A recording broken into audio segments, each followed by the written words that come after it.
معاشرے میں بزرگی اپنے آخری ایام کی طرف رواں دواں ہے۔ آنے والی دہائیوں میں بزرگوں کی کمی ہمارے معاشرے میں بہت بڑا خلا پیدا کر دے گی۔ عمر کے چھوٹے حصے مزید در مزید چھوٹے ہوتے جا رہے ہیں۔ معاشرتی بربادی کی بڑی وجہ ہمارے معاشرے میں بزرگوں کی کمی ہے۔ ایک وقت تھا جب ہر گھر میں بزرگ ہوا کرتے تھے اور سفید داڑھی، سلوکا، حقہ، بڑا منجا، نصیحت دان، عزت دار، سادہ لباس، کندھے پر صافہ، ہاتھ میں تسبیح، گھروں کے سائبان، شہروں کے نگہبان، خاندانوں کے ذمہ دار، رشتوں کے قدردان، سادگی کے سلطان، مخلصی کے چراغ، زبان کے پکے، من کے سچے، بڑوں میں بڑے، بچوں میں بچے، ایمانداری کے ضامن، معاشرے کے محافظ، یہی بزرگ ہوا کرتے تھے۔ معاشرے میں ایمانداری عروج پر تھی، چھوٹے بڑے کی شرم و حیا قائم دائم تھی، بھائی چارے کا بول بالا تھا، مہمان نوازی کو ایک عظیم شرف حاصل تھا، دین سے عشق پروان چڑھ چکا تھا، غربت تھی مگر غربت کا احساس تک نہ تھا، سادگی کا سایہ سب پر برابر رہتا تھا، تعلیم کم تھی مگر شعور لازوال ہوا کرتا تھا، گھر چھوٹے مگر خاندان بڑے ہوا کرتے تھے، رشتے پکے اور مکان کچے ہوا کرتے تھے، برتن مٹی کے اور من ہیرے سے بھی زیادہ چمکدار ہوا کرتے تھے،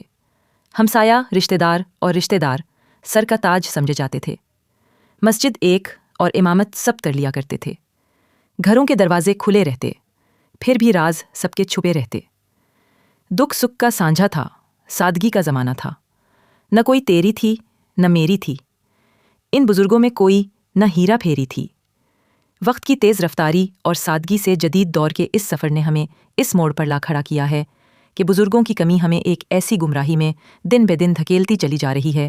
جیسے گویا کوئی گہرا کنواں ہماری منزل ہو۔ سادہ دور میں بزرگوں کا کشادہ ہوادار صحن جدید دور کے بند دروازوں کی صورت میں سب کے الگ الگ ایئر کنڈیشنر کمروں میں تبدیل ہوتا چلا جا رہا ہے۔ سادہ دور کے بزرگوں کا صبح سویرے بیدار ہونا جدید دور کے طلوع آفتاب پر آنکھوں میں نیند کی صورت اختیار کر چکا ہے۔ سادہ دور میں بزرگوں کے خط و خطابت کی چاشنی اور جوابی پرکشش انتظار اب جدید دور کے بدمزہ واٹس ایپ پیغام جیسی ٹیکنالوجی میں بدل چکا ہے۔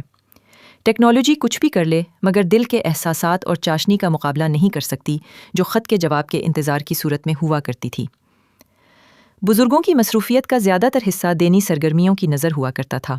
بزرگوں کے سادہ دور میں دینی سرگرمیوں کا بول بالا تھا، میلاد کے نام پر قرآن اور ذکر و اذکار ہوتا،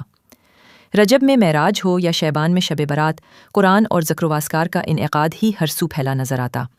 رمضان میں اعتکاف ہو یا افطاریوں کا اہتمام، بزرگوں کے لیے قرآن اور ذکر و اذکار کی رونقوں سے بھرا رہتا،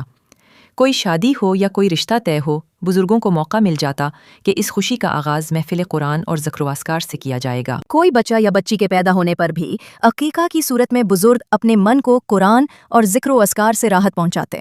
کوئی عمرہ یا حج پر جاتا تو سب سے پہلے اپنے گھر میں محفل قرآن اور ذکر و اذکار کا اہتمام کرتا۔ جب کوئی اس فانی دنیا سے کوچ کر جاتا اس پر بھی بزرگ قرآن اور ذکر و اذکار کا انعقاد کرتے، نام چاہے کلخوانی ہو یا چوتھا ہو، جمعراتیں ہوں یا 40واں، بزرگوں کو بس قرآن اور ذکر و اذکار جیسی محفلوں کا انعقاد کر کے اپنے دل سے دنیا کو نکال کر دین کو بسانے کا جذبہ ہر دم تیار رہتا تھا۔ ایسا معلوم ہوتا تھا کہ جیسے بزرگوں کو اگر رزق کمانے کی ضرورت نہ ہوتی تو شاید سارا وقت بزرگوں کا دین کمانے میں صرف رہتا۔ شیطان بھی دو ہاتھ پٹتا کہ وہ جائے تو جائے کہاں، مگر شیطان اس دنیا میں اپنا اثر بھی رکھتا ہے اور اپنے چیلے بھی، جو جدید دور کی رنگینیوں میں بزرگوں کی کمی کا بھرپور فائدہ اٹھا رہے ہیں۔ جدید دور کے بیتاج بادشاہ انٹرنیٹ نے بزرگوں کی کمی کی وجہ سے ہمارے معاشرے کو بہت الگ سمت میں ڈھال دیا ہے۔ انٹرنیٹ ہمیں یہ بتاتا ہے کہ میلاد منا کر کیا حاصل ہوگا، وہی خرچہ کسی یتیم پر کیا جائے تو بہتر ہے، یعنی دو دینی کاموں کو ایک دوسرے کے متقابل لا کھڑا کرنا، یہ شیطان انٹرنیٹ کا جال ہے۔ انٹرنیٹ ہمیں یہ بتاتا ہے کہ کلخوانی، جمعرات یا 40واں ایک غیر ضروری عمل ہے، اس کو نہ کیا جائے، یعنی نہ مسلمان ایک دوسرے کے دکھ میں شریک ہوں، نہ بھائی چارہ پیدا ہو، نہ کوئی ذکر وذکار ہو، نہ کوئی کسی کے کندھے پر ہاتھ رکھے اور نہ کوئی کسی کو گلے لگائے۔ یہ شیطان انٹرنیٹ کی چال ہے، اس میں کوئی دو رائے نہیں کہ کلخوانی، جمعرات یا 40واں نہ تو فرض ہے نہ واجب، یہ تو ایک سرگرمی ہے جو بزرگوں کو دنیا کی مصروفیت سے ہٹا کر قرآن اور اپنے خالق کے ذکر وذکار کا وقت مہیا کرتی ہے۔ دیکھا جائے تو نام دن یا موقع سے کیا ہوتا ہے، انسان کا کیا جانے والا عمل کیسا ہے، یہ زیادہ معنی رکھتا ہے۔ دوسری طرف اگر ہم دیکھیں تو شیطان انٹرنیٹ ہمیں اسکولوں میں کلر ڈے منانے پر نہیں روکتا اور نہ ہی mother day, father day, teacher day, labour day, pink day, فلاں ڈے منانے پر روکتا۔